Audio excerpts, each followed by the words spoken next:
if Cristiano Ronaldo at this stage of his career is not the out-and-out single striker that you want when you're down to 10 men, what about the midfielders of Fernandes and Pogba?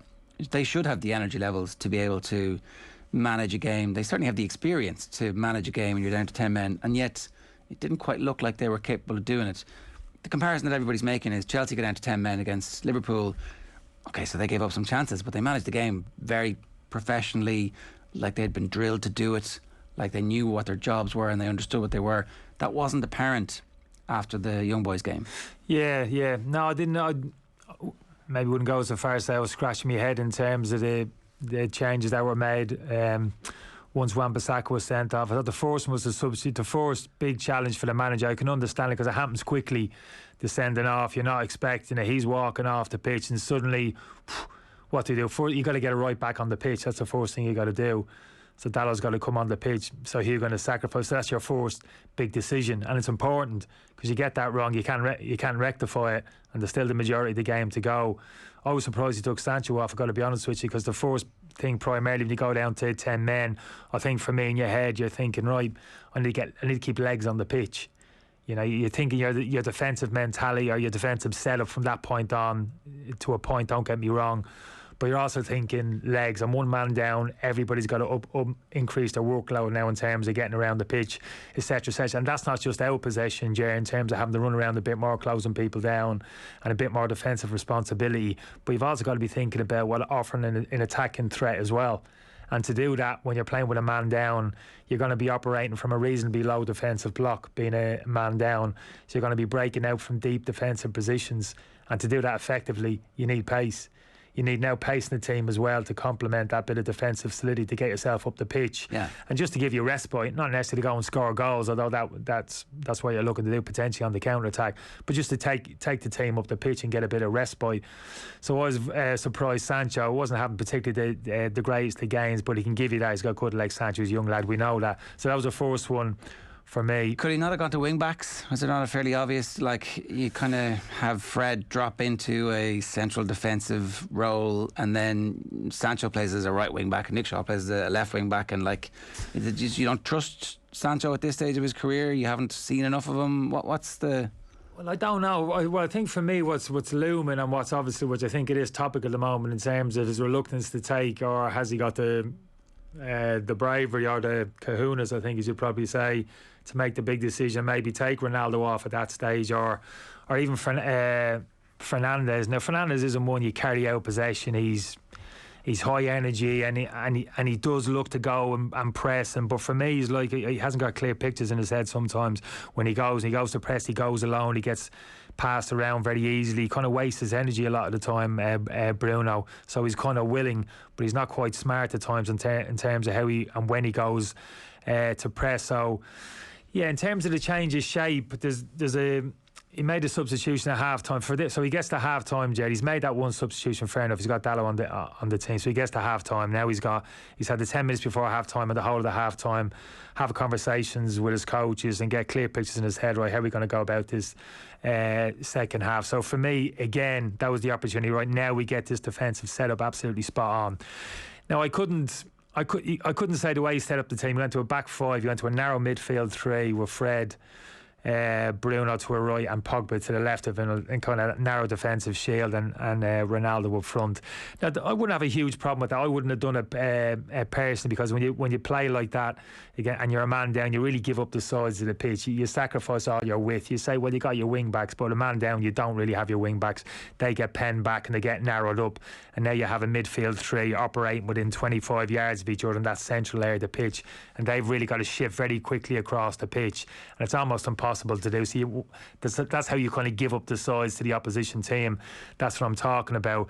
I'm always a little bit reluctant to do that, to be honest with you. People say get the extra defender on, get that back three in, and certainly it helps you in that central defensive area, but I don't think there was any need for that. Personally, for me, I'd rather keep two blocks of four on the pitch and that lone striker. So you keep that bit of width in those wide midfield areas, so you don't get exposed down the sides 2v1, and also you can break out from that. So if you have the likes of, if you still have Sancho on the pitch, you brought on Greenwood or Jesse Lingard in those wide areas, those wide midfield areas, they can drop in and double up with the Manchester United fullbacks, but they can also break out and use that pace to get up in contact with Ronaldo if you're going to insist on keeping him on the pitch. So yeah, it wasn't so much he went to a back three, although I wouldn't have done it, but I looked at that midfield three. You know, you're talking about Bruno and Pogba having the legs. But Pogba for me certainly doesn't have the legs. Pogba isn't the player that he was when he first broke into the Juventus team, playing left of a kind of diamond in midfield where he actually had the legs to get in and out and up and down the pitch. He's not. I don't think he can put that responsibility on him now. That's why I don't like to see him playing in wide areas, because you're carrying him now. You're carrying Pogba in the team in a wide area when you haven't got the ball. Now this was different. He went left of a three, but there's still big defensive responsibility there to shift out into the full back areas, etc. So no, I was a bit worried when I saw Pogba and Bruno alongside Fred, who again, he's the one who you're really leaning on. You know, he's your defensive kind of linchpin at that moment, Fred. But I don't know how long Fred's been at the football club, but I still look at Fred now. I think he's not a natural defender. There's times and there's games when he's played well, of course he has, but okay, so he's not going to fix that. But in terms of Solskjaer, what's your view at the moment on where Solskjaer is in his evolution as a manager? Oh, as a manager, yeah. Well, what do you want? Is he getting better? Is there evidence that he's getting better? You'd like to think so. You'd like to think so. The position that he's in, the experiences that he's had when he's been at the football club, he has to be getting better. But if he's not, that points to the fact that you're looking at somebody who really hasn't got a great understanding in the game and not really a lot of football and intelligence. If you're not getting better operating at that level, the people he has around, the players that he's working at. You say I'd like. I think the team's getting better. That's a difficult one to. I think the team's certainly getting better in terms of recruitment. And I do like the players he's brought to the football club, but I don't know. It's difficult to say. There was a choice to be made in the summer in terms of where are we going to recruit, where do we best need reinforcement. Yeah. So they haven't gone and spent in that area of the pitch that we're talking about, that central midfield area. Has Solskjaer gone to the club owners and said, look, I'm happy with what I've got in there.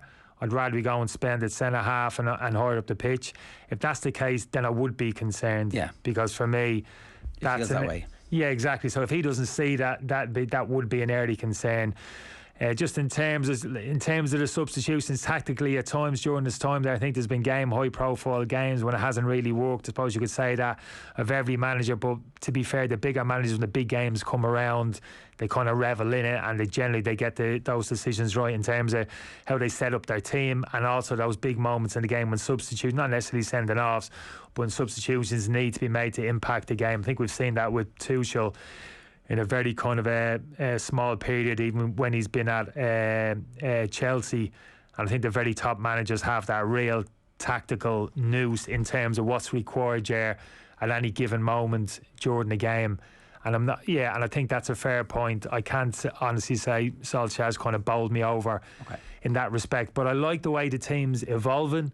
I think there's a team there that he can put on the pitch this season that can really challenge. Give him time. This season, it's his team, it's his vision, and if it hasn't been successful at the end of this season, yeah, absolutely, I'd have no problem with that. Yeah, serious questions will be asked.